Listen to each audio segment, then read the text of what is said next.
ደጅ ጠናው ቆይቼ ኪዳነ ምሕረትን ተጽናናው ረሳዋ ዘኔን የአምላክና እመቤታችን ሞገሱኝኝ ቀሪው ዘመኔን የአምላክና እመቤታችን ሞገሱኝኝ ቀሪው ዘመኔን የመከራው ዘመን አለፈ እንደዋዛ አንቺን ተጠግቼ የዓለሟ ቤዛ የልጅሽ ቸርነት ያንቺም ደግነት ባሪያሽን ሰወረኝ ካስጨናቂ ሞት እናቴ ስምሽን ስጠራ አለፈ ያ ሁሉ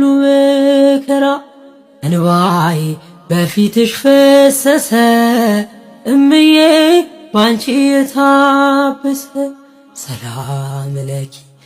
ሰላም ጤና ይስጥልኝ ውድ ተመልካቾቼ እንደምን አላችሁ? እማሆይ አርሴማ ጸጋ ዘአብ ነኝ።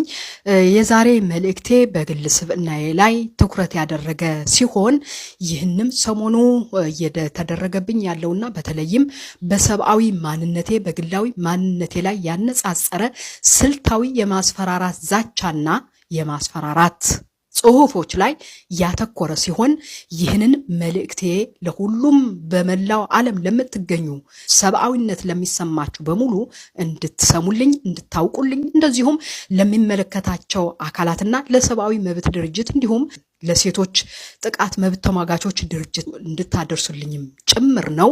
በስክሪኑ ላይ የምታዩት ጽሁፍና ልጥፍ በሰብአዊ ማንነቴና በግላዊ ማንነቴ ላይ ያነጻጸረ የስድብና የዛቻ መዓት ተለጥፎ ታያላችሁ።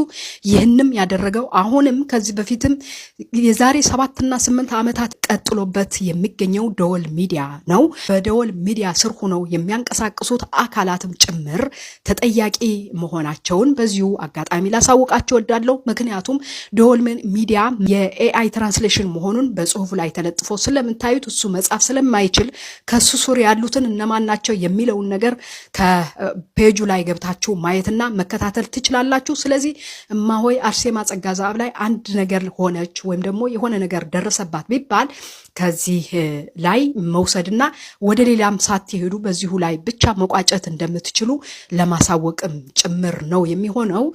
እንግዲህ ከዚህ በተጨማሪ በተለይም በእስራኤልና አካባቢዋ ያላችሁ እህቶቼ ወንድሞቼ እንደዚሁም እውነትን ለምትሹ በሙሉ በዚህ ሀገር ውስጥ ለሚገኙ ለነ ዩኒሲአር ለሆትላይን ለአሳፍ ለሃያስ ለጃክና ለመሰሉ አካል ድርጅቶች ይህንን መልእክቴ እንድታጋሩልኝ አሁንም በድጋሚ እጠይቃለሁ ማለት ነው።